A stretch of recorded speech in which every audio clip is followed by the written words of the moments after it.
Domestic violence cases in Puerto Rico are on the rise, and this is as the island is still dealing with the devastating impacts of Hurricane Maria, earthquakes, and then of course the coronavirus. Some believe that the government's own response is actually putting more victims at risk. So Andrea González-Ramírez has been investigating domestic violence in Puerto Rico for a year. She's with us now to share what she found. Andrea, you are a senior writer at Gen by Medium and an Ida B. Wells Fellow at Type Investigations. So happy to have you here. We listed off some of the challenges that the island has been dealing with over the past few years. And if there's one thing that we've learned about the coronavirus is that the most vulnerable of society find themselves even more vulnerable with the emergence of the coronavirus, particularly when it comes to victims of violence, because it's really much tougher now to get the help and protection that they need. So I want to start with your story of Suliani and just sort of break down what happened with her and how it is reflective of a bigger problem occurring. Yeah, thank you guys for having me. Suliani Calderon Nieves was a 38-year-old healthcare worker who was in an abusive relationship for nearly 16 years. She was killed by her partner, or her ex-husband, I rather say, in front of her kids in May 2018. This was like 7 months after Hurricane Maria had devastated the island. And during that year, we saw an uptick in the number of women who were killed. To compare the rate of murders in Puerto Rico versus the US, in Puerto Rico it was 1.77 women per 100,000 who were murdered, which was nearly the double of like what happened in the same year in the US in terms of like women who were being killed. So Suliani was representative because she sought out a protective order to keep her abuser away. But after Hurricane Maria, that protective order renewal was it was denied by the courts because the island was, in chaos. She did not have a lawyer. And it was kind of indicative of like the lethality that we saw in that year and that we continue to see since 2018. You spend a lot of time going over the role of police. Walk us through some of their biggest problems. Why are they not prepared to handle domestic violence cases, and why do victims not trust them? Mm-hmm. Back in 2012, the U.S. Department of Justice sued the Puerto Rico Police Department. It was a vast civil rights lawsuit that included a ton of issues, and one of them was that they were mishandling cases of domestic and sexual violence. Through that lawsuit, there was a consent decree that basically said the police should reform the entire department and overhaul all of its policies. What we've seen is that even though that have implemented protocols in the past 8 years, survivors on the ground say that that's not really the case. When women call in 911, like police take forever to show up to their houses, protective orders are not enforced, and victims are told, we cannot do anything about your abuser, even though violating a protective order is a serious felony. And also, police themselves have been accused of domestic violence. I can, tell you that 449 domestic violence complaints were brought against police officers between 2015 and 2019.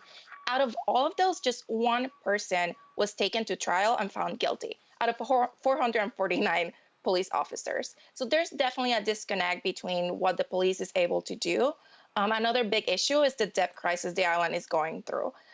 This debt crisis has impacted police ability to do its job. Like there are nearly 10,000 fewer police now than there were 10 years ago. And that means that it's more difficult for women to show up to a precinct, ask for help, because there are not nearly enough police officers to begin with. Now, we've talked about the concerns about domestic violence here on the mainland with the emergence of COVID-19 and also, child abuse as well. I'm wondering, though, in Puerto Rico, is what people might call machismo culture, is that a factor? Have you found that? Yeah, absolutely. Puerto Rico, when we talk about machismo, for those in our audience who do not know what it is, we're talking basically about sexism, about a culture that doesn't view men and women equally and has a very rigid view of masculinity to begin with. This definitely plays a role. We have in Puerto Rican society religious groups that have a ton of political power, far-right conservative lawmakers who do not view this as an issue because they're machista to begin with. And, this seeps through into the women's ability to seek help. If people in your own community do not believe you because they view intimate partner violence as a intimate issue, not a public health crisis, then why would police believe you? Why would a judge believe you? Why would a lawmaker believe you in the first place? So let me ask you about this too.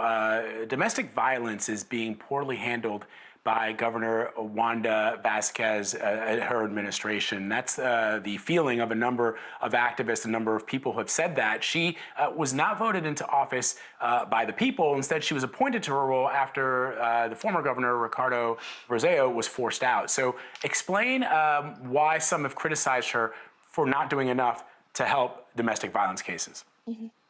So in 2018, when we saw this increase in murders after Hurricane Maria, activists in the island started asking former Governor Ricardo Rossello to declare a state of emergency, a national emergency over the crisis. This would be just like any other state of emergency due to a hurricane, an earthquake, the coronavirus pandemic. And it would basically allow activists and the government to have more funds to deal with the crisis. Rossello did not do it.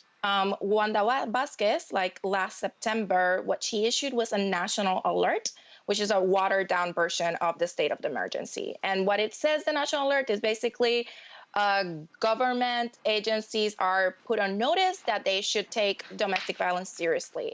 She also created a working group that it's meant to address the crisis. That working group was created last fall, and we haven't seen a plan yet. They were supposed to come out with a draft, and we haven't seen it. I contacted her office, and he received no response since September. And, advocates in the island are feeling like the government is not really taking this seriously. One of the measures that the working group was, suggesting was an education campaign against reggaeton, the urban music genre. That doesn't really help victims. Like, this is a matter of life and death. And advocates say, an education campaign against a music genre, it's not going to do anything. While the government is not really looking at the systemic failures when it comes to the courts, the police, and even the legislation that's put forward. So we pointed out that, Puerto Ricans have been really going through it over the past few years. Hurricanes, earthquakes, now the coronavirus. Talk to me about the impact that this is having on domestic violence victims, having these events sort of back to back to back.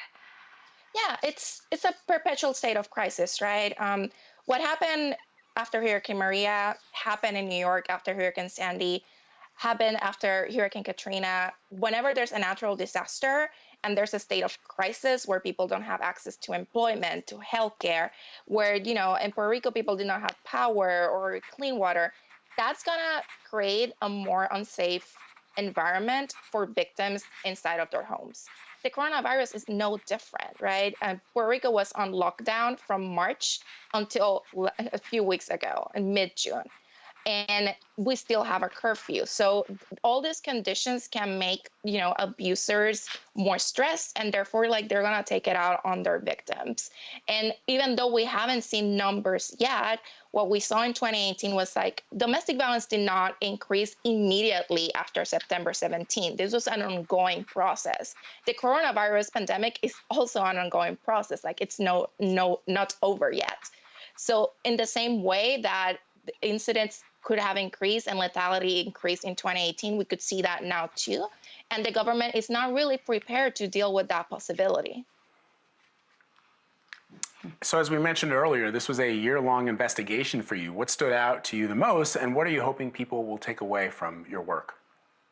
Yeah, growing up in Puerto Rico, I was always aware of intimate partner violence. I have family members who are survivors, had worked on the issue before. So I thought I was kind of prepared to take on this project. Turns out it was a lot harder emotionally to be trusted with the stories of these women. and try to get to the truth of the matter, which is like this is an epidemic in the island. What I hope is that lawmakers will take notice of this and will stop pretending that they are dealing with this issue and with the urgency it requires, and instead actually do it and actually listen to the concerns of advocates who are on the front lines, and listen to the concerns of families of women who've been killed and have been asking, take this seriously so no other woman gets killed. Really important reporting that you've done there, Andrea. Thank you very much.